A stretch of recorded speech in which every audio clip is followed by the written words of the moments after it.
자, 이어서 저희가 또 준비한 인터뷰 진행을 해보겠습니다. 오랜만에 모셨습니다. 김준영 조국혁신당 의원 모셨습니다. 안녕하십니까, 의원님? 네, 안녕하십니까. 반갑습니다. 네, 반갑습니다. 네, 네, 아유, 뭐 지난주 보니까 외통위에서 활약도 열심히 또 네, 하시고 또 해외 출장도 다녀오셨고 네. 바쁘신데요. 오늘 일은 하는데 깝깝합니다. 깝깝하세요. 열심히 좀 일하고 계신 김준영 의원 모셔서 말씀을 좀 네. 들어보도록 하겠습니다. 일단은 지금 국회 상황을 좀 보면 예산안 처리 네. 지금 민주당에서 사실은 네. 감액한 걸로 네. 예결위 통과시켰습니다. 네. 상정을 앞두고 있는데 네. 여기서 잠깐 코멘트 좀 듣고 갈 수가 있을까요? 어떻게 글쎄요. 보십니까? 뭐 예. 아니 지금 초유의 네. 사태가 일어나는데 네. 여기 또 격분을 했는지 아예 뭐 감액하지 않고는 다시 가져오지 않고는 아예 타협도 안 해, 협상도 안 하겠다고 네. 얘기하니까 참 오만하고 국민의힘에서. 오만한 정부입니다.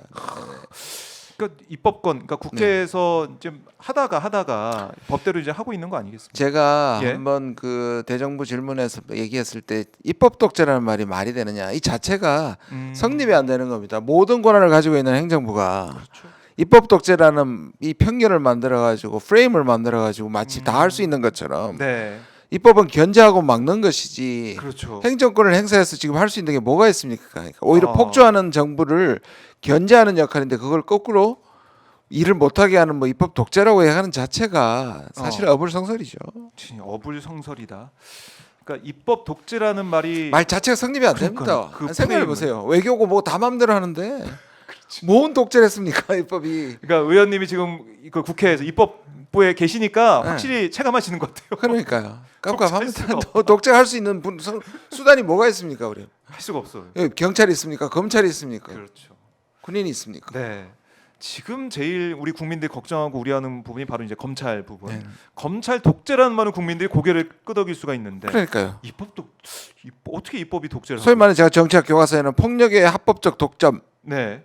그것을 위법적으로 사용하는 게 문제잖아요. 근데 그렇죠. 그 사실은 변하지 않잖아요. 이 수단 폭력을 독점하고 있잖아요. 권력을 독점하고 있잖아요.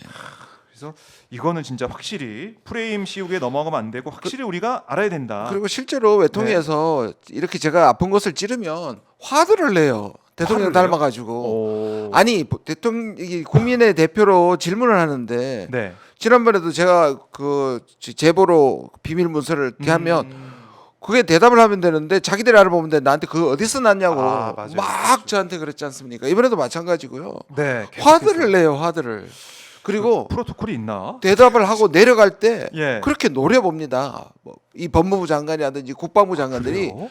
앞에 대정부 질문하고 내려가면서 예. 누가 자기한테 소리 질렀는지 질문했는지 오. 한 사람 한 사람 이렇게 노려가는 걸 보면 이 정부는 전혀 민주적인 정부가 아니구나 하는 생각을 합니다. 실제로 노려봅니다. 정말. 조폭들 같아요.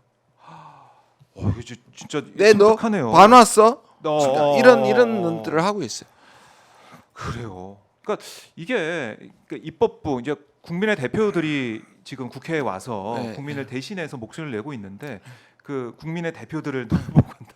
이거는 상상할 수도 없는. 그러니까요. 일인데. 1부터 100을 다 하는데 그거 잘하셨나요? 그 잘못하신 거 아니에요. 질문하고 잘못한 거에 대해서 우리가 할 수 있는 일이 네. 업무를 정지시키는 탄핵안을 변하는데 그렇죠. 그거를 독재라고 얘기하는 거는 전혀 말이 안 됩니다. 사실. 뭐윤 대통령 거부권을 지금 25번 계속 그러니까요. 행사하고 이럴 정도인데 국회가 국회일을 한다고 하는데 그게 또 독재다라는 프레임을 씌우고 있다. 이건 우리가 고셔봐야 될 그런 부분이라고 생각을 합니다. 네. 자, 뭐 의원님 모셨으니까 외교 문제 저희가 집중적으로 좀 들여다볼 텐데 사도광산 네네. 이 문제 아니 직접 현장도 다녀오셨고 예. 그래서 정부가 뭐 정말 잘못된 실정들 다 지적을 했어요. 저희가 네. 지난 방송에 오셔도 말씀을 했는데 지난주 외통위 전체회의에서는 여야가 모처럼 한 목소리를 냈습니다. 네. 그러니까 사도광산 추도식 이게 이렇게 완전 파행에 이르게 된 이 부분 네. 정부의 문제, 외교의 실패 이건 여야가 함께 지적한 거 아니겠습니까? 분위기가 좀 어땠어요? 뭐 여야가 같이 했다는 것에서는 좀 의의가 있는데 네. 사실 여당 의원들 처음부터 몰랐던 것도 아니고 이렇게 모든 것이 드러나니까 네. 일종의 예를 들어 자기 지역구라든지 아, 자기 명예 또는 이것도 너무했다 해서 결국 자기 지키기로밖에 저는 안 보이는데요. 자기 지키기. 왜냐하면 이 노선 자체가 끊임없이 제가 사도광산 갔다 오면서 네. 이전에 이미 예견된 거잖아요. 가장 중요한 것이 예. 받아냈다고 하는 것에 강제동원이라는 표시가 전혀 안 됐던 거란 말이에요. 그럼 이 근본이 안 되는데 그 다음 일본이 들어줄 이 추도식이 제대로 될 리가 있습니까? 제가 박물관 사진도 가져왔듯이 강제동원뿐만 아니라 거기다 처박아 놓고 지금까지 행태를 보면 아니 너무나 지금 예견된 건데 예견됐죠. 갑자기 어느 날 갑자기 책임을 지겠다. 예. 일본을 용서할 수 없다 하는 제가 장관한테 예. 아니 다 예견되고 말씀드렸는데 갑자기 왜 항일 전사 열사가 됐냐고 제가 비꼬았었죠. 아, 그러니까 이 여당 의원들, 국민의힘 의원들도 지금 이렇게까지 이 상황이 전개가 되다 보니까 이거를 두둔할 수가 없는 거예요, 계속. 그렇죠. 잘했다고 할 수가 없는 거예요, 네, 여기서는. 네. 그랬다가는 거의 뭐 매장당하는 상황이니까. 사실 지금 저 어이가 없는 게 무게 중심은 강제 동원에 대한 정확한 인정이잖아요. 그 부분 더 중요해요. 추도식 중요하죠. 예. 근데 그거는 때는 막 이 문제를 가지고 정부를 변호하다가 네.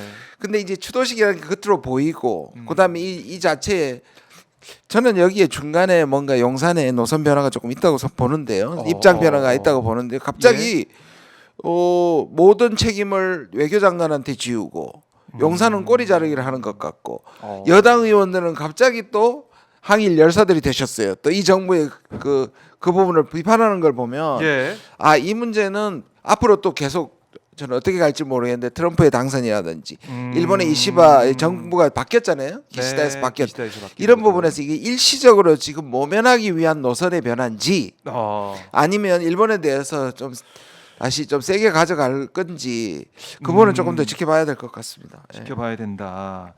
조태열 외교부 장관도 책임을 통감한다라는 얘기를 해서 저는 윤석열 정부에서 이런 얘기가 나올 줄 몰랐거든요, 사실은. 몰랐죠. 네. 그래서 제가 예. 특히 조태열 장관한테 군함도도 실패한 거고 이번엔 더 실패했다고 했을 때 얘기한 게 뭐냐면 군함도 때는 외상으로 받았지만 이번에는 현찰로 받았다. 향토 박물관을 확보했고 거기에다가 막 우겼죠. 예. 추도식까지. 그리고 거기에다 해석하기에 나름의 강제동원이라고 얘기해서 했었던 사람이잖아요.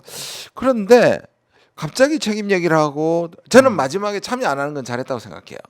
두 가지 초이스만 있다면 거기 가가지고 덜 내리서고 그럼요. 그건 안 하는 건 맞는데 그 출발점에서 이것이 예견된 거에 대한 걸 안 했단 말이에요. 근데 갑자기 그렇게 얘기하고 일본에 안 간 걸 보면 꼬리 자르기의 대상이 저는 이 외교장관이 된 게 아닌가. 그걸 실질적으로 외통해서 제가 지적을 했습니다. 지적을 했어요. 꽤 큰 꼬리이긴 하지만 꼬리 같다 당신이. 그래서 당신이 책임지고 나가는 그래서 자기의 거취까지 포함해서 지금 고민 중이라고 얘기하는 거 보니까 이번에 개각돼 바뀔 수도 있는 것이고 사실은 이 모든 것을 전체 지휘했던 안보실이 책임을 져야 되는 부분인데 그러니까 외교부한테 떠넘기고 날리는 거 아닌가 하는 생각이 또 나는데 뭐 지금 우크라이나나 일본이나 미국이나 지금 다 세상이 다 아는데 그렇죠.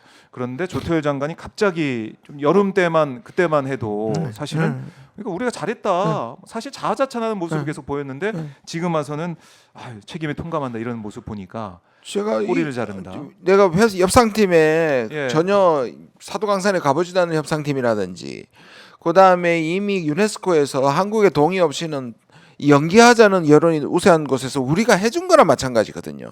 만장일치해서 우리가 이제 찬성하면서 통과. 사실 그때 우리가 훨씬 더 유리한 지렛대를 갖고 있었고 지금은 통과된 다음에 훨씬 지렛대가 약해질 때 갑자기 항일 열사들이 되셨어요. 다 전부.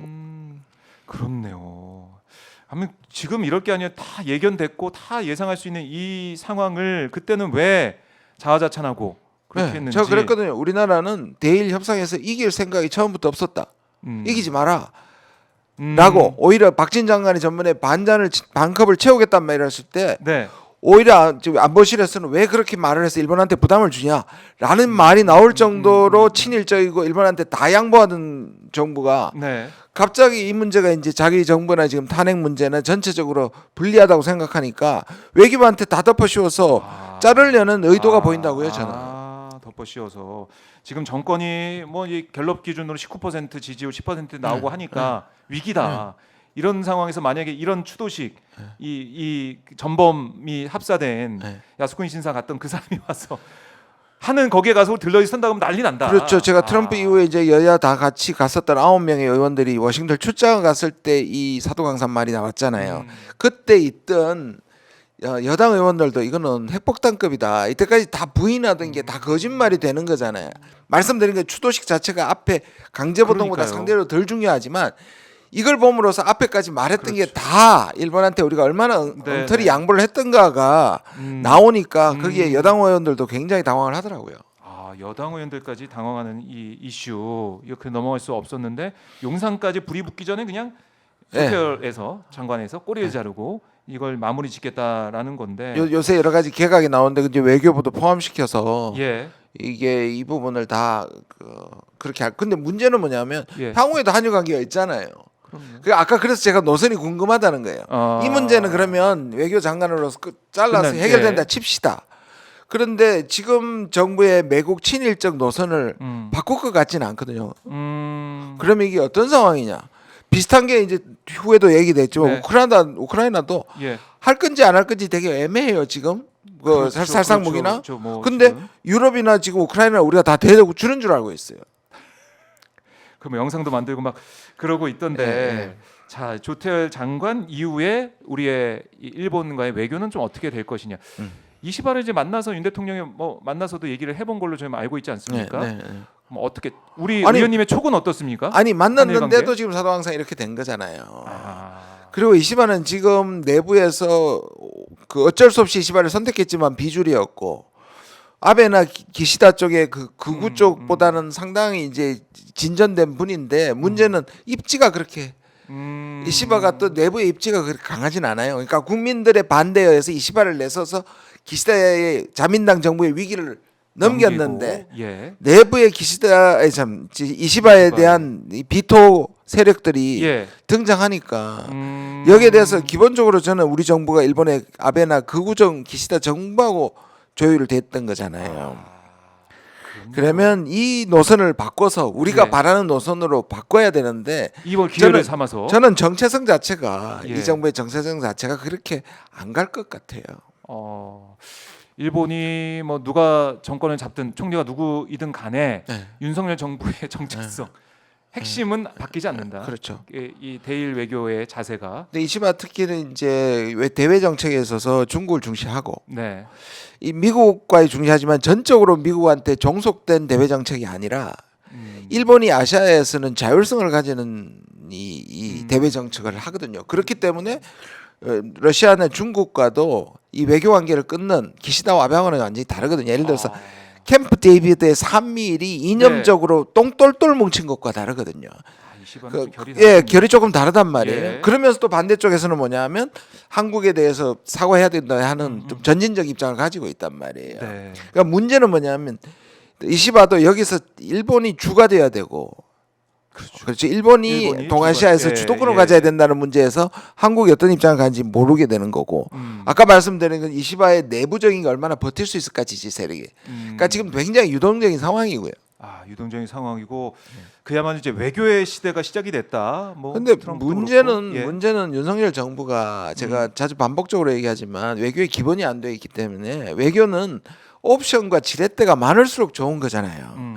그래서 또 동맹국도 중요하지만 러시아나 북한이나 중국이나 이란 같은 소위 말하는 적대국이라고 얘기하는 국가와의 관계도 최소한 관리 모드로 가야 하는데 그런 옵션들을 다 버려왔고 사실상 기시다와 바이든밖에 없었단 말이에요. 근데 이 두 사람 다 날라갔단 말이에요. 그러니까 외교적 옵션이 없는 거예요. 어떻게 할 건데요?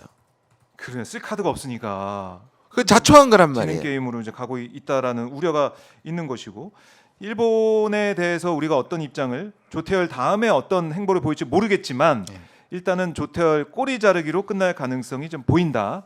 이렇게 핵심은 바뀌지 않았다. 근데 꼬리를 자르고 내년 60주년이거든요. 예. 사실 이번에 국정감사 저는 일본을 안 갔지만 아시아 팀이 가가지고 거기에 주일 대사라 한국 주일 대사라는 분이 일한 관계라고 얘기를 하질 않나. 그다음에 이거 자체를 강제 노동이라는 말을 쓰지를 못했어요. 우리 의원들하고 결국 나중에 아주 소리를 치고 호통을 쳐서 강제도 아니 어느 나라 그것도 일본하고의 관계가 아니라 국정감사 나와 있는 의원들한테 네. 그런 사람을 지금 보내놓고 60주년을 지금 한일협을 한다는 자체가 저는 엄청나게 걱정이 됩니다. 일본한테 어떤 면죄부를 줄지. 야, 하필 60주년이기 때문에. 그런데 지금 사도광산은 또 갑자기 네. 또 꼬리를 자르고 뭔가 항일 간일의 그런- 모습을 보이는 게 어, 저는 사기 같아요. 사기 같아요. 자 일단 뭐 지켜보겠습니다만 자 애초에 이런 문제를 만든 것은 윤석열 정부다. 네. 다시 한번 저희가 상기를 해야겠습니다. 그리고 우크라이나 문제 아니 우크라이나 특사단이 이제 방한을 해서 네. 우리 윤 대통령 또 신원식 국가모실장 김영현 국방장관을 만났는데 지금 어떤 얘기가 오갔는지 구체적으로 면담 내용은 안 나오고 있습니다. 네. 어떤 얘기가 오갔을까요? 그 여러 가지 짐작을 할 수가 있잖아요. 왜 안 짐작을- 나올까요? 예, 왜 안 나올까요? 사실 생적사 사적생이라고 얘기하고 네. 북러에 대해서 그렇게 흥분하던 정부고 음. 그다음에 지금 우리가 더 주목해야 되는 게 뭐냐면 EU에서 지금 의회에서 네. 한국에게 우크라이나 무기 지원을 촉구하는 결의안을 냈어요. 아 그래요? 이유에서? 그러니까 어. 왜 제가 이건 미국에서도 느낀 건데 예. 생적사 사정했죠. 직접 가서. 예. 그다음에 무기 지원하겠다 북러. 근데 지금 많은 사람들이 북한이 러시아 갔다는 거 아니에요. 그러면 외국은 어떻게 받아들일까요? 한국이 한국은? 무기 지원하는 것을 기정 사실화한 거죠. 북한이 이렇게 지금 10,000명까지 왔는데 왜 그렇죠. 한국 뭐해? 그러니까 외교적 언어는 아. 그렇게 하면 안 되는 거예요. 그래서 우리는 스스로 자초해서 예. 다른 국가에게 지금 해도 그러니까 하면 안 되죠. 예. 당연히 하면 안 되는데 안 될 경우에 국제적 신인도 왜냐하면 EU나 미국이나 한국이 우크라이나는 물론이고 한국이 지원하는 것을 계속 압박해왔고 한국이 승낙한 걸로 받아들이죠. 그렇죠. 그러면 윤 지금 대통령 그걸 모습 보면. 그대로 가져와서 이번 특사를 보면 딱 이해가 가요. 아. 우크라이나 이제 받으러 온 거예요. 아 받으러 온 거예요? 받으러 온 거잖아요. 예. 약속을 하고 계약을 맺고 아. 한국의 의사를 확인하고 아니면 왜 옵니까? 전쟁 이유가. 그렇네. 그러면 우리는 우크라이나 특사 기대가 뭐 할까요? 그러면 구체적으로 뭘 보내줄게, 언제까지 뭘 해줄게 하는 게 맞죠. 그렇죠. 그럼 그렇게 하면 안 되는 거죠. 안 되잖아요, 근데 그렇게. 안 되는 거라서 예. 또는 내부적으로 지금 트럼프가 돼버려서 러우 전쟁이 끝날 수도 있는데, 네. 근데 약속은 해놓은 사이에서 진퇴양난인 거잖아요. 저는 지금이라도 국제 신인도고 뭐고 안 예. 해야 된다고 맞지만 네. 저쪽에서는 이러는 거예요. 한국이 약속을 안 지키는 나라가 되는 거죠. 그래서 저는 1억 불 지원한 것도 왜 지금 나온지 알겠어요. 이미 그게 했는데 예. 1억 불 지금 우리가 지원했다는 거잖아요. 그게 사회 분야, 그러니까 복구 분야잖아요. 무기가 그렇죠. 아니잖아요. 무기는 아니죠. 그래서 네. 나름대로 이걸 합쳐서 해석을 해보면 지금 조금 빼고 있는 것 같아요. 우리 정부가. 네. 그래서 이런 것들을 하는데 예. 그럼 처음부터 그래서 그냥 그럼 사도광산하고 똑같은 거예요. 자기들이 자초해놓고 지금 와서 방향을 트는 거예요. 예. 오해하지 마십시오. 저는 방향을 틀어야 된다고 생각합니다. 어떤 경우에도 보내면 안 되지만 네. 지금 외교를 이런 식으로 하고 있는 거예요. 그냥 진짜 엉망진창이네 지금 보니까. 이게 한수 내 반발짝도 못 내다보고 그냥 계속해서 질러 온 거 아닙니까? 그 모호하게 전략적 선명성은 전략적으로 선명한 거는 국내용으로는 멋있어 보이겠죠.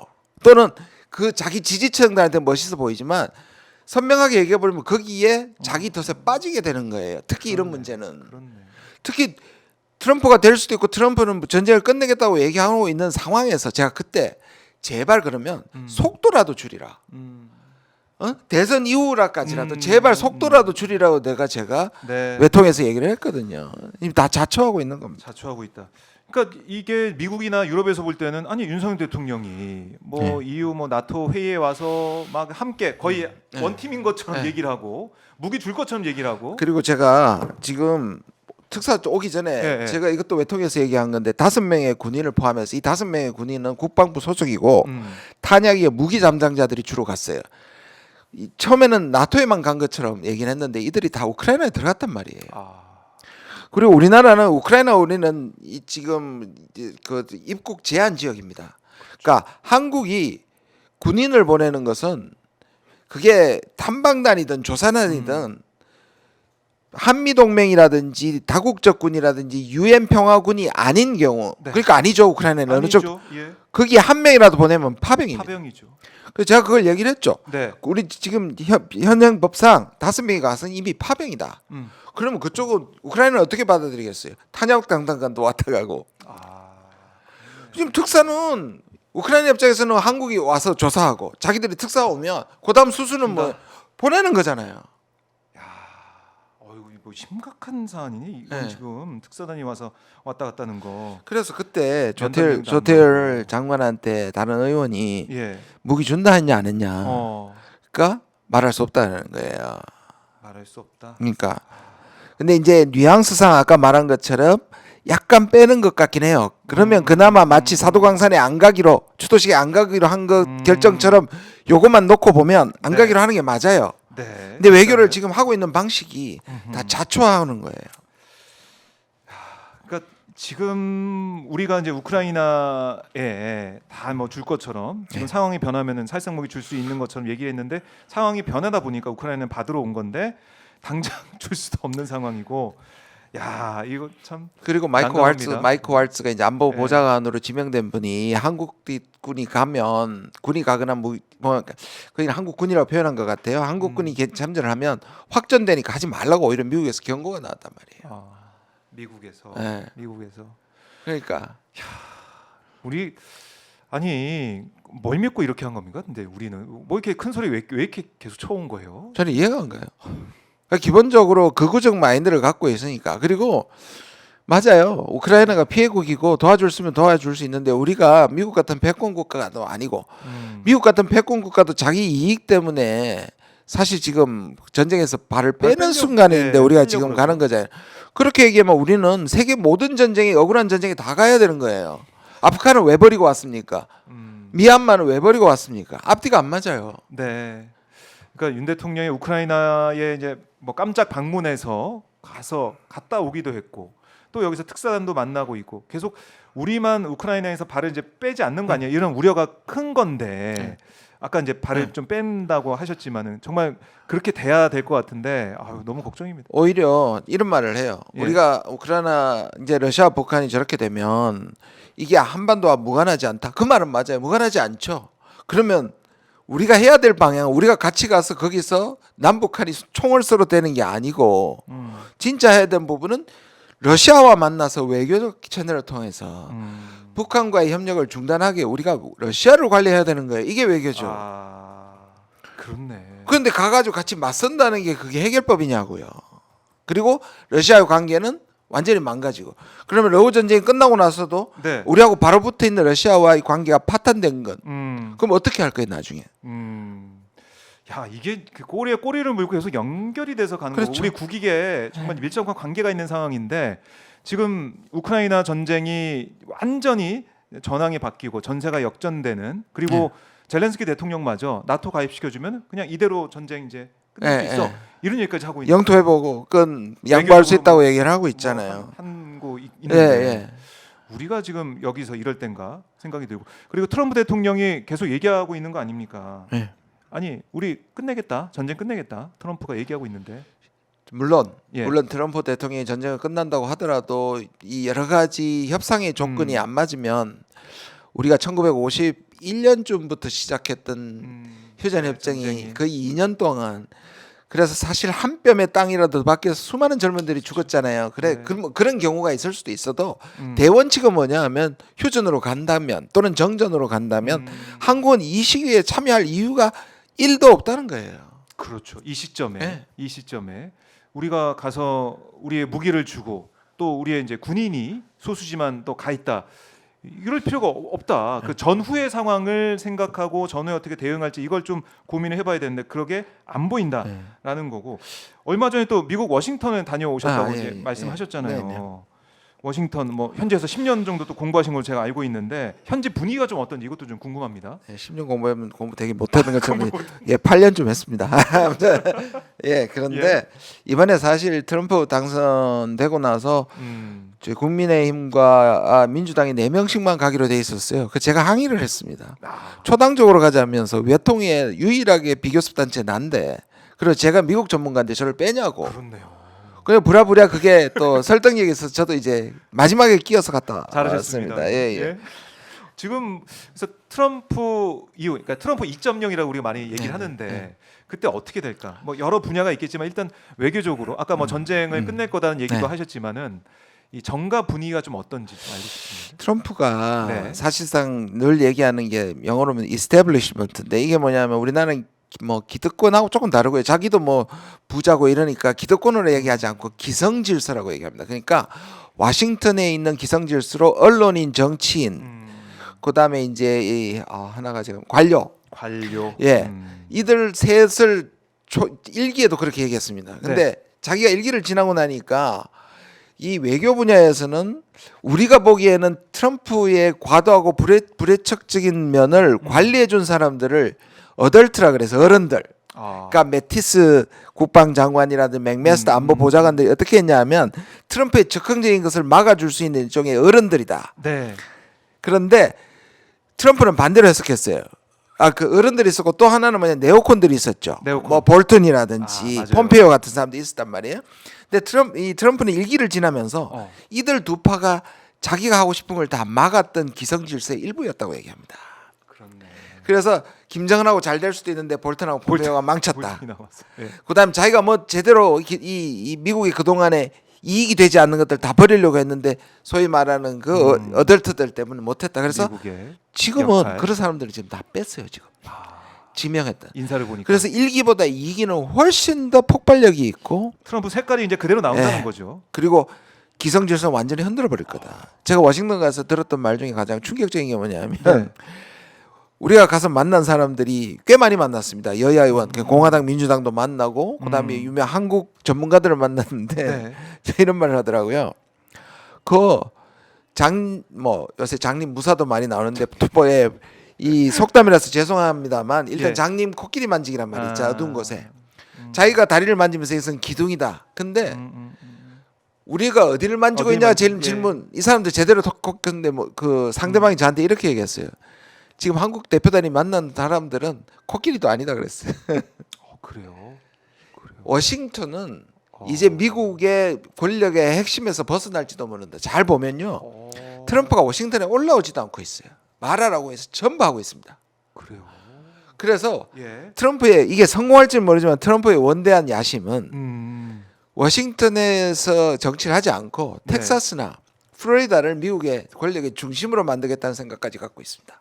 야, 이거는 그 신선한 충격인데요. 그러니까요. 예. 그래서 물론 거기 의회가 다 있지만 예. 제가 보기엔 뭐랄까. 그게 상당히 실제로 신빙성이 있다. 근데 우리는 계속 아직 워싱턴의 기성질서하고만 연결돼 있잖아요.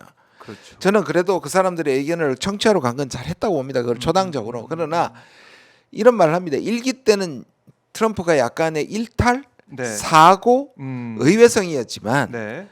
2기 때는 근본적인 질서가 변하는 걸 할 거다.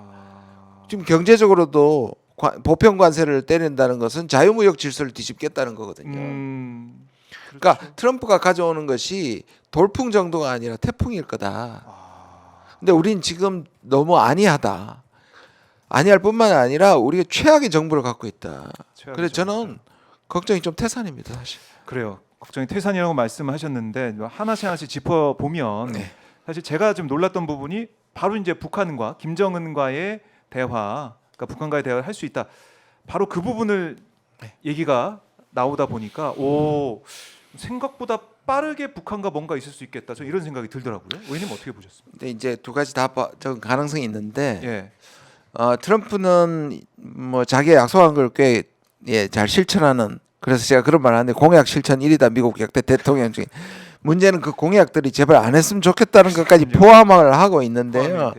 그 중에 우리 진보나 그래도 한반도 평화를 바라는 사람들이 기대했던 부분이잖아요. 네. 2018년, 19년에 우리한테 엄청난 희망을 줬. 물론 실패로 끝나긴 했지만, 근데 이 바이든 정부는 거의 방치를 했단 말이에요. 다른 문제, 한반도 문제. 그렇게 보면 이건 나쁜 사인은 아니라고 봐요. 그리고 아까 말한 것처럼 2018년, 19년에 실패했던 거는 네.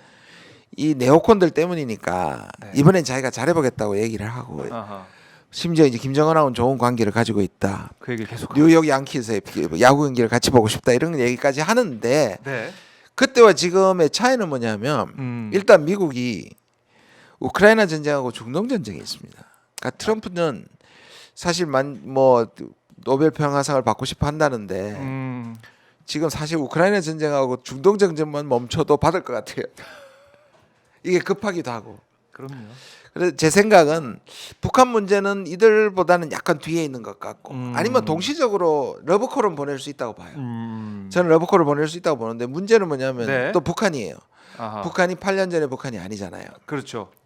그러니까 북한의 이 전략적 위치라든지 이것들이 상당히 올라가. 이거 죄송합니다. 6년, 4년, 5년 전이네요. 2019년 5년 전에 북한이 아니고 그다음에 지금 북한 입장에서 보면 미국의 뒤통수를 북한의 입장입니다. 미국의 뒤통수를 하노이에서 맞고 나서 네. 북한의 살 길을 미국이나 일본이 아니라 한국이 아니라 소위 말하는 남방이 아니라 북방으로 찾고 있잖아요. 러시아, 그러니까 중국 네. 이렇단 말이에요. 네. 특히 이제 러시아와의 굉장히 관계가 긴밀해지면서 미국과 러시아, 미국과 중국의 네. 사이가 나빠지면 북한의 전략적 가치는 높아지죠. 그렇죠. 그리고 실제로 그 증거가 뭐냐면 유엔에서 러시아, 중국, 미국이 다 합의해서 대북 제재를 했잖아요. 그런데 이 사이가 나빠지면서 유엔의 제재가 사실상 작동을 안 하고 있단 말이에요. 자, 잘 생각해 보십시오. 2019년에 북한이 제재 풀어달라고 얘기하다가 거절당한 거잖아요. 그래요. 맞아요. 물론 지금 중국이나 미국이 제재를 가동하고는 있지만 과거와 비교해서 매우 자유로워졌습니다. 특히 북러 협의에 의해서 그렇게 보면 북한은 그때보다는 훨씬 더 조급하지 않고 위치가 좋다. 몸값이 비싸졌다. 그렇네요. 그리고 2019년에 김정은 위원장이 66시 거의 70시간을 기차를 타고 또 70시간 갔다 왔단 말이에요. 갔다 왔죠. 그 뒤통수가 있기 때문에 북한으로서는 훨씬 더 큰 요구를 할 것이고 옛날에는 외상도 그러니까 나중에 이렇게 해주겠다는 외상도 받아들였지만 이제는 현찰로 내놓으라고 할 것이다. 그러면 당장 트럼프가 과연 이 정도의 높고 큰 요구를 하고 현찰까지 내놓으라고 이야기하는 것을 트럼프가 받아들일 여유가 있을까? 아하. 왜냐하면 트럼프는 협상에서 지는 모습으로는 결코 협상하지 않습니다. 자기가 더 얻어야 된다. 그래서 하겠죠.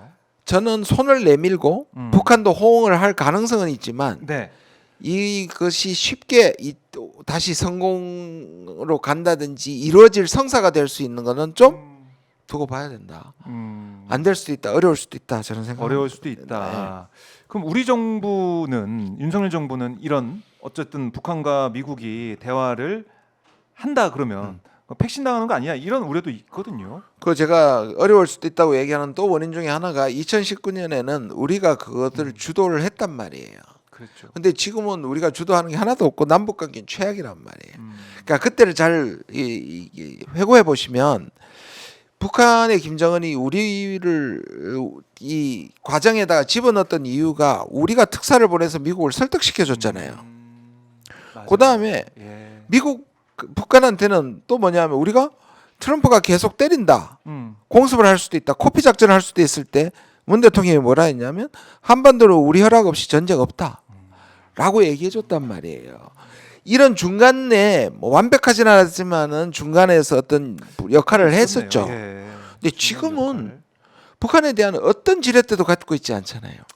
자, 보면 그냥 대북 강경책이잖아요. 네. 그러면 미국도 같이 바이든 정부하고 강경책을 하다가 예. 트럼프로 바뀌면서 미국은 대화로 돌아섰는데 그럼 우리가 여기 참여하려면 윤석열 정부는 노선을 바꿔야겠죠. 안 바꿀 것 같은데 보니까 지금 그러니까 바꿔야 그나마 참여하잖아요. 따라갈 수 있는데. 그런데 지금 윤 정부의 지지자들 그나마 남아 있는 20%의 지지자들은 대북 강경책을 지지하는 사람들이란 말이에요.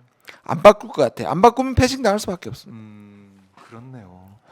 자, 이제 북한 문제도 그렇고 그리고 또 제일 중요한 게 우리 경제 문제 아니겠습니까? 그러니까 트럼프로 바뀌면서 아니 우리 어떡하냐? 각종 보조금들 이거 미국이 약속한 거 안 주는 거 아니냐? 네. 이런 우려가 있는 것도 사실입니다. 어떻게 보십니까?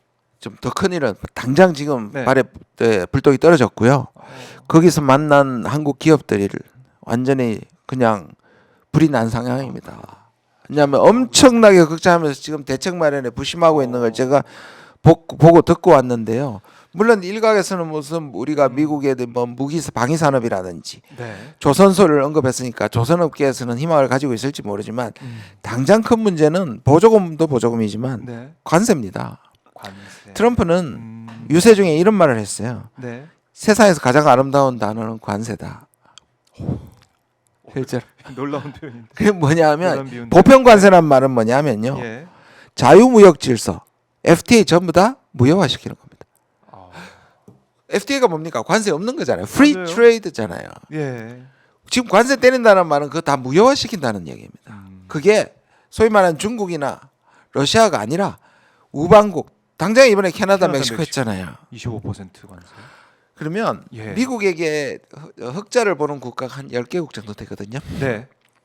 우리나라가 8위인데 500억 달러 정도입니다. 1년에. 500억. 지금 원래 500 달러 총 작년에 440억 달러였고 예. 원래 우리가 대미 흑자가 500억 달러입니다. 아, 1기 때 우리가 250억 달러 정도 있었는데 그때 FTA 미국이 바꾸자 해서 바꿨잖아요.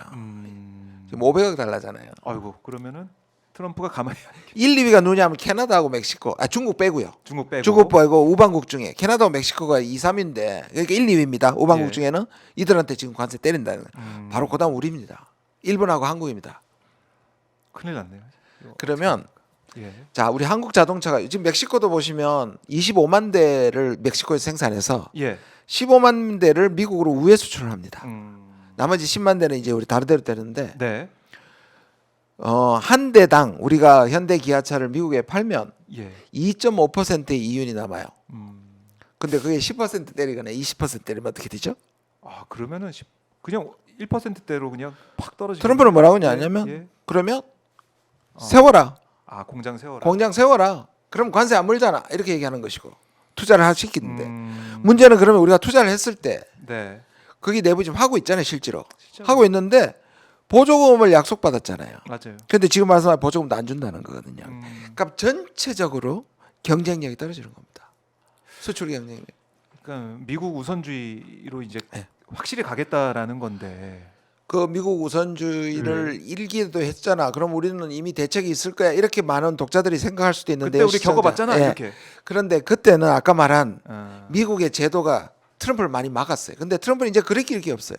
음. 그래서 지금 그야말로 트럼프에게 충성할 수 있는 사람만 지명했어요. 지명을 했고 의회 상황도 지금 트럼프한테 유리한 거 아니겠습니까? 그렇죠. 이제 지난번에는 그렇죠. 어쨌든 뭐 상원도 말을 안 듣고 했었는데. 생각을 하셔야 되는 게 트럼프가 우리가 보기에는 저희가 보기에는 그래요. 예. 그냥 함량 미달이고 그냥 거의 깡패 수준인데 미국 사람들이 생각하는 것은 바이든이나 이런 오바마를 겪어봐서 하나도 바뀌지는 않는 거에 대해서 한번 흔들어 주기를 원하는 아하. 그런 지지자들이 굉장히 많단 말이에요. 제가 와싱턴을 보니까 와싱턴이 거의 죽은 도시처럼 완전히 가라앉아 있어요. 선거 이후에. 그래요. 왜 이러냐? 지금 빌딩에 사람은 있냐 할 정도였어요. 그 이유가 워싱턴은 민주당 지지가 95%입니다. 그리고 거기에 바이든 때 정부 계약으로 들어와 있는 회사들이 대부분이에요. 다 쫓겨날 위기잖아요. 그렇겠네요. 지금 뭐 그리고 그래서 말씀드린 것처럼 플로리다나 텍사스로 옮기려고 하고 있잖아요. 워싱턴이 지금 완전 유령 도시가 같이 되고 있어요. 예. 그 옆에 이제 일론 머스크가 있는 거 봐도 뭐 효율화 시키겠다고 그 얘기 계속 하고 있는 예, 거 계속 아닙니까? 하고 있습니다. 공무원들 다 자르고 막 예, 그러다고. 예. 그러다 보니까 지금 초상집 분위기 워싱턴 상황이고, 그러니까 1기 때랑 다른 트럼프 2기, 트럼프 2.0 시대가 되다 보니까 이제 정말 우리가 경계하고 대책을 세워야 된다라는 건데 윤석열 정부 좀 대책을 세우고 있는 것 같습니까? 어떻습니까? 지금 보시면 다 예. 불똥이 떨어졌잖아요. 뭐 중국도 저런 러시아뿐만 아니라 유럽도 그런데 지금 일본도. 근데 예를 들어서 일본이 이슈하는 그래서 중국과의 관계를 강화하잖아요.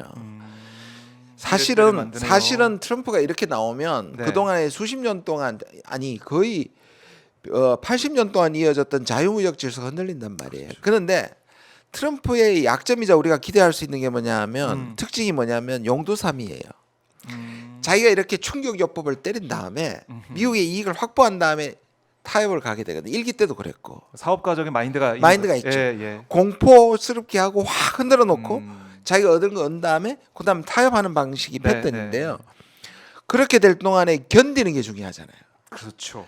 그 안에 흔들 동안 우리가 다 무너지면 타협하고 나서도 우리는 못 쓰잖아요. 그렇죠. 그러니까 그런 여력과 인내력과 버틸 수 있는 힘이 유럽이나 일본 정도에는 있을 수 있는데 지금 그걸 윤 정부가 못 버틸 거라는 게 제 생각이에요. 트럼프의 흔들게 윤석열 정권이 못 버틸 것이다. 왜냐하면 보편 관세를 때릴 때 예. 우리 혼자서 미국과 상대할 수 있겠습니까? 분담금을 때릴 때 우리 혼자 할 수 있냐고요. 그러면 어떻게 해야 되냐면 유럽과 일본과 같은 처지에 인도나 멕시코 같은 국가들하고 같이 연대해야 되겠죠. 그렇겠네요. 외교적으로. 근데 그런 거 할 줄 모르는 정부예요. 그러면은 윤석열 대통령 입장에서는 그냥 달라는 대로 다 주고 다 줄 수밖에 없는 거죠. 주는 겁니까? 전혀 협상이 안 될 것이다. 바이든 때도 네. 상대적으로 신사적이고 우리나라한테 좀 저자세로 투자를 유치했던 바이든한테도 우리가 네. 보조금도 못 받아내고 그죠? 반도체법이나 이 배터리법에 우리의 입지를 한 번도 제대로 요구해서 관철시킨 적이 없잖아요. 네. 트럼프 왔어요. 그럴 수 있는 정부가 아니라는 거예요. 그래서 미국이 원하는 대로 다 예. 주거나 또는 미국이 원하는 이 일종의 흔들기에 네. 완전히 흔들 수 있다고. 이거 심각한 부분인데 아니 같이 워싱턴에 가셨던 국민의힘 의원들 여당 의원들의 뭐 생각 뭐 공개적으로 얘기는 안 하더라도 여당 의원들도 좀 이 심각성을 알 것 같기도 하고요. 이렇게 생각하는 거죠. 제가 예, 그래서 아니라다는 건데 이거는 우리가 만난 사람들 제가 코끼리도 아니라고 그랬잖아요. 예. 그 민주당 사람들이거나 한국 전문가들이나 뭐 그래도 한국은 슈퍼 동맹 아니냐. 한국은 여전히 미국에 제공할 게 많다. 네. 그리고 이제 그 조선 얘기를 했지 않느냐. 그래서 조선도 제가 할 말이 많은데요. 사실 네. 그 맥락이 아니거든요. 조선이 뭐 우리한테 맡긴다든지 이런 게 아니고 미중 대결에 있어서의 미국의 항모 네. 또는 구축함 이런 전투함들에 대해서 중국이 따라오고 미국은 이거를 경쟁에서 계속 뒤지는 거에 대한 두려움이고 그런데 미국 법상 그런 것들을 다른 나라에서 만들 수가 없어요. 이런 전투함은 미국 과학과 군사력의 집결체이기 때문에 네. 근데 우리한테 하청을 주거나 또는 우리한테 조선 시설을 거의 미국이 한국에다가 사용할 수 있을 정도로 양보를 압박할 수도 있어요. 그냥 우리가 지금 미국한테 LNG선 만들어서 보내거나 그런 게 아니라니까요. 그런 게 아니다. 전략적인 예. 이 무기이기 때문에 우리의 조선 시설을 미국이 사용할 수 있는 그런 지경까지도 압박할 수 있어요. 아니면 공장을 거의 지으라고 할 수도 있겠네요. 있고. 근데 그거를 비밀을 우리한테 기술을 안 준다니까. F-35 기술을 안 줬잖아요. 맞아요. 그럼 이제 우리는 포장을 그렇게 하겠죠. 이 조선소에 그다음 일감 들어왔다. 일감 들어왔다. 또는 우리가 기술의 총체를 받는다. 아니요, 미국 절대로 완제품을 다른 나라에서 생산하지 못하게 합니다. 그렇군요. 그것도 조선업 한참 보도가 되지 않았습니까? 예, 이게 웃을 일이 아니에요. 그래서 뭐냐면 전부 다 희망적 사고만 하고 있는 거예요. 우리는 그렇게 안 될 거다. 그리고 아까 희망적 사고 말씀하셨지만은 중국이 있기 때문에 한국의 이 전략적인 중요성이 크다. 한국은 다르다. 우리는 괜찮다 이런 얘기 할 수도 있는 거 아니에요? 근데 지금 당장에 우리가 예를 들어서 반도체법 때문에 더 이상 우리가 중국에다가 우리 반도체의 주 시장은 미국이 됐거든요. 그러니까 절대적으로 파는 양이 적으니까 삼성하고 저 다 헤매잖아요. 그러면 다른 부분도 마찬가지예요. 우리가 중간재를 만들어서 중간재를 중국에 수출하면 그 중국이 완제품을 만들어서 미국으로 가거나 또는 멕시코로 우회해서 들어가는 방식이었잖아요. 근데 중국에 60% 관세 때리면 중국은 내수로 돌아설 겁니다. 그럼 우리가 중국한테 수출하는 것도 줄어들겠죠. 그렇네요. 우리 거 이제 가져가서 중국이 팔아야 되는데. 그러니까 우리 미국도 못 팔고 멕시코도 못 팔고 중국도 못 팔게 되는 겁니다. 야, 이거 의원님 말씀 들으니까 우리가 진짜 뭐 할 게 없네요 지금. 근데 우리만 우리가 제가 아까 말씀드렸죠. 트럼프의 방식이 미국의 경제학자들이나 절대로 안 통한다 하잖아요. 왜냐하면 관세를 올리면 미국도 물가도 올라가잖아요. 그럼요. 수입품 가격이 올라가니까. 인플레이션이. 그럼 미국이 인플레이션 때문에 안 될 거라고 하는데 그래도 할 거란 말이에요. 그거를 심지어 어떤 말이냐면 팬데믹 때 캐시를 나눠줬잖아요. 그래서 미국이 받은 관세로 법인세 인하시키고 그럼 미국 물건 나눠주고 그다음에 투자 받고 그다음에 현금 살포하고 이 1, 2년을 미국이 기다릴 거라는 거예요. 근데 우리는 1, 2년 동안 죽는다니까요. 그거네. 그러니까 미국도 이 인플레이션을 끝까지 못 버틸 못 건데 간다고요. 1, 2년은 버틸 수 있다. 네. 왜냐면 관세를 받고 그 돈은 가지고 실제로 하면 되니까. 1970년대 닉슨 대통령이 미국의 그 10% 보편 관세를 때렸단 말이에요. 그게 결국 나중에 실패를 했어요. 그래가지고 사실 오일 쇼크도 다 했었거든요, 미국이. 네, 뭐 금리 엄청 올렸었죠, 미국이 그래서 풀버커 등장해가지고. 그러니까 그게 재현되더라도 그래서 안 할 거라고 생각하는 착각이에요. 자, 합니다, 미국. 트럼프는 합니다. 앞부분엔 분명히 합니다. 몇 년간째의 문제지. 근데 우리가 그동안 버틸 수 있는 맷집이 있느냐의 문제인데 그게 제일 없어 보이는 게 한국이라는 겁니다. 저는. 그렇네. 그러니까 중국 같은 경우도 사실은 이렇게 관세 때리면은 위안화를 이 가치를 떨어뜨려서라도 수출을 하려고 할 터인데 우리는 어떻게 할 거냐? 그렇죠. 우리는 그렇게 할 수가 있느냐? 그 우리가 어디에 지금 대체가 있나요? 러시아도 지금 우리가 저렇게 돼서 러시아 관리 안 해가지고 사실 현대 공장도 다 그렇네. 시장도 생각해 전쟁 끝났을 때 그러면 이게 러시아 시장이 우리가 1위였거든요. 저기 자동차 현대 기합처럼 1위 한때 1위였어요. 그 시장 잃어버렸잖아요. 그렇네요. 그러니까 지금 우리는 피할 길이 별로 없어요. 피할 길이 없다. 의원님 좀 너무 좀 암울합니다. 말씀드리기가 암울한데. 그러니까 더더욱이 절대로 우크라이나에는 예. 살상무기 보내거나 파병하면 안 되는 거예요. 그래서 그렇네. 그나마 우리가 맷집을 가지려고 하면 네. 다시 중국은 그래도 뭡니까? 우리한테 손을 내밀잖아. 왜냐하면 한미일 북중러가 되는 게 싫으니까. 시진핑이 그러더라고요. 예. 이번에. 그리고 북러가 가까워지는 것도 반갑지 않은 거예요. 왜냐하면 미국의 빌미가 되니까. 그러면 그런 중국 우리가 이용할 줄 알아야 되고. 그다음에 러우 전쟁 끝나면 예를 들면 현대한테 우리가 현대 공장이 2년 안에 끝나면 다시 바이백할 수 있거든요. 네. 그러니까 여지가 있단 말이에요. 근데 이 정부가 그런 걸 할 수 있는 실력이나 관점이나 이게 전혀 아니니까 문제인 거예요.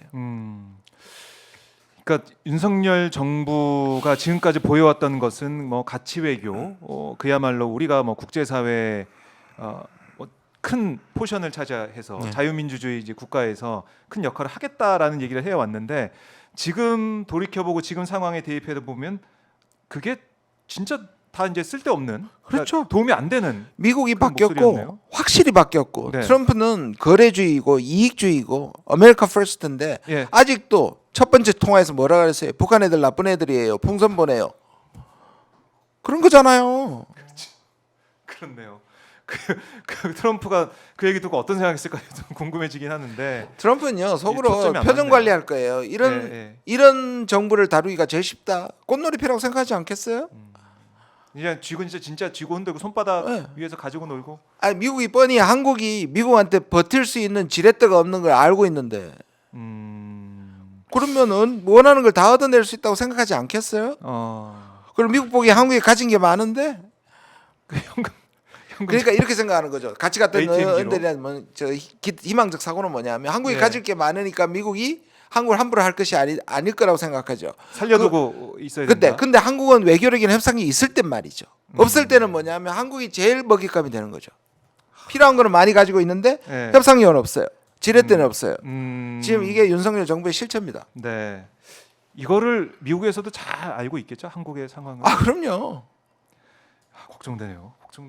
근데 우리 정부는 대통령실은 골프 친 거 가지고 이제 트럼프 대통령 만나기 위해서 골프 얘기 위해서 8년 만에 골프채 잡았다 이렇게 얘기해서 이게 다 거짓말로 밝혀지고 참 외교적인 망신을 당하는 것 같은데 어떻게 보십니까? 외교 전문가로서. 그러니까요 이게 정말 아니 뭐 그동안에 뭐 깊이가 없던 사람들 사귀기 위해서 골프도 필요하죠. 네. 저는 뭐 그런 말도 들어요. 골프보다 차라리 UFC가 나을 거다. 왜냐하면 지금 스티븐 청이라고요. 지난번 캠페인부터 홍보하고 있는 중국계 홍보 담당 디렉터예요. 백악관에. 네. 지금 지명된 사람인데 이 사람이 UFC에서 오래 일한 사람이에요. 트럼프도 UFC 경기 한번 나갔었잖아요. 그래서 격투기 경기에 나갔었잖아요. 그래서 제가 뭐 항상 우리 대통령하고 골프 칠 확률보다 평양에 가가지고 UFC 경기 관람할 가능성이 더 크다. 우리는 잘못 찍고 있는. 북한이나 일본보다 외교 훨씬 못합니다. 어떻게 우리 외교가 이렇게 됐습니까? 제가 그동안 알아오기에는 우리 외교 잘한다는 생각을 해왔거든요. 제가 이거는 과거에도 말씀을 드렸는데 처음에 윤석열 정부가 등장했을 때는 외교도 전문적으로 조언을 했을 거예요. 그래서 예를 들어서 블랙핑크 같은 거 안 된다고 얘기했을 거고. 근데 그런 것들이 위에서 다 묵살당하고 네. 다 옷을 벗었잖아요. 그 다음부터 외교부는 관료들은 더 이상 얘기 안 하고 그대로 따라하다가 지금 그렇게 된 거잖아요. 사도강산이든 뭐든 다 그렇게 된 거 아닙니까 지금. 그러니까 외교부가 사실은 외교적인 참모 역할을 하는 거 아니겠습니까? 그렇죠. 그 얘기를 대통령이 듣고 판단해야 되는데 판단하고 경로하고 해임해버리면 누가 합니까? 그렇네요. 그래서 지금 제대로 된 외교적인 모습이 안 보인다. 외교 역할을 못 하고 있다라는 건데 이제라도 정신을 좀 차리고 역할을 해야 되는데 또 대한민국 국민으로서 그래야 되는데 그걸 기미가 안 보니까 걱정이 되는 거죠. 그래서 차라리 빨리 내려오는 게 답이다. 내려오는 게 답이다. 저는 그렇게 생각합니다. 그래요. 뭐 조국 신당에서도 뭐 탄핵안 이 초안까지 공개를 하면서 이제 앞장서서 선봉에 서가지고 윤 대통령이 이제 안 된다, 내려와야 된다 이렇게 외치고 있는데 이게 계속 이제 국민들 마음에 울림을 주고 있다고 저는 생각을 해요. 그래서 주말에 나오시는 분들이 많아지고 현장에 나오시는 분들 많지만은 이 저희 오마이 TV 중계를 통해서 그러니까 유튜브를 통해서 같이 하는 분들이 더 많아요, 사실은. 그래서 그런 것들이 아마 의회의 압박이 되고 국민의힘 의원들도 언제까지 윤석열 대통령을 그렇죠. 지키고 윤석열 대통령을 보좌하기 위해서 이렇게 자신의 정치력 다 투여해가지고 이렇게 보호를 하겠습니까? 바뀔 거라 생각을 하는데 의원님도 좀 국회에 계시면서 조금 기류 변화가 느껴지십니까? 예, 그렇습니다. 제가 정치를 다시 하게 된 가장 큰 이유도 네. 외교는 상대가 있는데 한 번 망치면 그냥 국내 정치를 회복하는 것보다 훨씬 더 힘든 거잖아요. 그렇죠. 예를 들어 지금 우여곡절 끝에 만일이라도 우리가 한노 관계가 파탄이 나면 엄청난 전쟁을 할 수 있는 초강대국이 우리와 적대국이 지금 북쪽에 있게 되는 거잖아요. 그거 어떻게 되돌리겠어요? 물론 되돌릴 수는 있지만 훨씬 더 힘들어지잖아요. 힘들겠죠. 다시. 그래서 사실은 그런 짓을 하기 전에 막아야 하는 것이고 그런 짓을 하기 전에 이제 끌어내려야 되는 것이거든요. 네. 이게 저는 구국의 길이라고 생각합니다. 아, 구국에게 나라를 구하는 일이다. 알겠습니다. 오늘 의원님 말씀 들으면서 저희가 이제 외교 사실은 이제 국내 이슈가 명태균 이슈를 포함해서 너무 많기 때문에 묻혀 있었거든요, 외교 문제가. 근데 의원님 말씀 듣고 지금 머리를 한 대 세게 좀 맞은 느낌, 그런 충격이 좀 듭니다. 큰일 났구나. 저도 두렵습니다. 그래서 의원님이 계속해서 저희 뭐 방송을 통해서든 네. 여기 의정활동 통해서든 말씀해주시고 국민들이 이 현실을 알 수 있게 해주셔야 될 것 같고요. 언론의 분위기를 보면은 트럼프 1기 때 받지 않느냐, 2기 때도 우리가 할 수 있다. 그리고 우리 우방국인 한국을 이렇게 내팽해 줄 수 없을 것이다라는 그런 희망 회로가 좀 나오고 있긴 한데 그 제대로 봐야 됩니다. 의원님의 역할을 앞으로도 기대해 보겠습니다. 감사합니다. 끝으로 가시기 전에 시청자분들께 한 말씀 해주시면 듣고 마무리를 하겠습니다. 지금 이전 질서가 우리 지난 30년 동안 우리는 꽤 상대적으로 좋은 질서였습니다. 우리는 개방형 통상 국가로서 많은 사람들이 중국만 부상했다고 하지만 중국 다음으로 세계에서 가장 부상한 국가가 한국입니다. 근데 그 좋던 대외 환경이 끝났고요. 네. 지금 이 윤석열 정부는 오히려 70년대, 60년대의 냉전으로 돌아가려는 잘못된 선택을 했단 말이에요. 그렇다면 지금 살아남는 방법은 우리가 자율성을 가지고 국익을 최우선에 내오고 그다음 미국한테 비슷한 두려움을 갖고 있는 국가들하고 연대를 한다면 이 태풍을 비껴날 수도 있거든요. 그렇게 보면 계속 이 문제를 가지고도 정부를 압박하고 그다음에 국민이 이 부분에 있어서 오히려 깨어서 이 문제를 한다면 저는 우리가 뭐 우리 민족의 끈기와 지금까지의 이런 걸 보면 이 어려움도 헤쳐날 수 있다고 다른 차원에서의 희망적 사고를 합니다. 알겠습니다. 의원님 희망적 말씀까지 사고까지 잘 들어봤고요. 다음에 또 모셔서 외교 말씀 들어보도록 하겠습니다. 네, 고맙습니다. 네, 지금까지 김준영 조국혁신당 의원과 말씀을 나눠봤습니다. 너무나 걱정이 되는 외교 현실, 특히 우크라이나에 우리가 뭐 이제 차관 1억 차관했다고 해서 많은 국민이 또 이제 분노를 하고 계신데 그거보다 더 이제 걱정되는 부분이 이 무기 이거까지 주게 된다면 정말 파국으로 가는 거거든요. 우리 정부가 정말 제대로 이성적으로 판단하기를 다시 한번 바라겠습니다. 자, 오늘 오전 박종현 스팟 이렇게 마무리하고요. 저는 오후에 국회 현장에서 오늘 예산안 상정될 가능성도 있습니다. 또 본회의에서 어떤 안건들이 처리될지 많은 분들이 주목하고 있는데요. 좀 더 현장에서 인사를 드리겠습니다. 고맙습니다, 여러분. 잠시 뒤에 뵙겠습니다.